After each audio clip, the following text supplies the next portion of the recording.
இங்க எல்லாரும் மெஷினுக்கு மாறினதுக்கு அப்புறமும் ஒரு ஓல்டு மேன் மட்டும் அவரோட வயசான ஆக்ஸை வச்சுதான் விவசாயம் பண்றாரு. அது மட்டும் இல்லாம மத்த எல்லாரும் கெமிக்கல் ஒருத்த யூஸ் பண்றப்ப அவர் மட்டும் இயற்கை விவசாயம் தான் பண்ணுவாரு. ஏன்னா அவங்க சாப்பிடறது மட்டும் இல்லாம அவரோட ஆக்ஸுக்கும் சுத்தமான புள்ளதான் கொடுக்கணும்னு நினைப்பாரு. ஆக்சுவலி அந்த ஓல்டு மேன் ஆக்ஸும் பல வருஷங்களா ஒன்னா இருப்பாங்க. அந்த ஓல்டு மேனோட எங்கர் ஏஜ்லயே அவரோட கால் வீக் ஆயிருக்கும். அதுக்கப்புறமா இந்த ஆக்ஸ் தான் அவரோட விவசாயத்துக்கும் ஃபேமிலிக்கும் சப்போர்ட்டா இருந்திருக்கும். இதனாலே அந்த ஓல்டு மேன் அந்த ஆக்ஸ் மேல அளவில்லாத பாசம் வச்சிருப்பாரு. ஆனா இப்ப ரொம்ப வயசாயிட்டதால அது ஸ்லோவாவும் வீக்காவும் ஆயிருது. சோ ஓல்டு மேன் அதை காட்டுறதுக்கு ஒரு வெட்டனரி டாக்டரை வர வைக்கிறாரு. பார்த்தா அந்த டாக்டர் இந்த ஆக்ஸ் இன்னும் ஒரு வருஷம் தாண்டறதே கஷ்டம்னு சொல்லிடுறாரு. அதை கேட்டதுமே ஓல்டு மேனுக்கு ரொம்பவே கஷ்டமாயிருது. சோ அவர் இந்த ஆக்ஸுக்கு ரெஸ்ட் கொடுக்கறதுக்காக வேற ஆக்ஸ் வாங்கலாம்னு மார்க்கெட்டுக்கு போறாரு. அப்பதான் அவருக்கு யாருமே விவசாயம் பண்றதுக்கு ஆக்ஸை யூஸ் பண்றது இல்லைன்னு தெரியுது. அங்க இருந்ததெல்லாம் பாலுக்காகவும் கறிக்காகவும் வளர்க்கிற மாடுக மட்டும்தான். சோ ஓல்டு மேன் வேற வழியே இல்லாம ஒரு கவா வாங்கிட்டு திரும்ப வராரு. அதே நேரத்துல ஓல்டு மேனோட ஒய்ஃப் புது கவா பார்த்ததான் அந்த ஆக்ஸை வித்துடலாம்னு சொல்றாங்க. அதை கேட்டதுமே ஓல்டு மேன் கடுப்பாயிராரு. இதனால அப்செட் ஆன அவர் ஒய்ஃப் அந்த ஆக்ஸை பான விட்டு வெளியே போய் கட்டிடுறாங்க.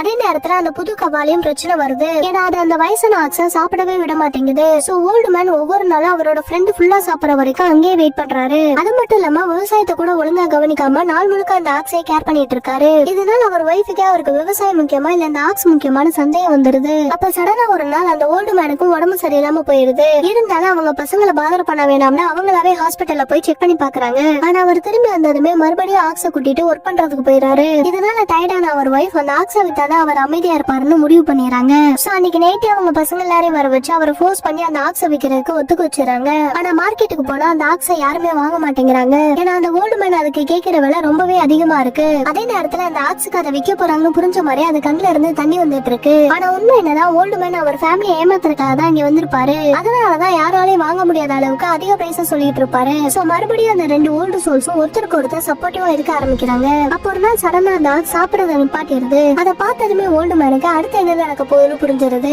உடனே அது கழுத்துல இருந்த கயிறு பெல் எல்லாத்தையும் கழுத்தவரு அது பக்கத்துலயே அமைதியா உட்கார்ந்துறாரு. சோ கடைசி அந்த ஆக்ஸ் அதோட ஓல்டு ஃப்ரெண்ட பார்த்துட்டே உயிரை விட்டுருது.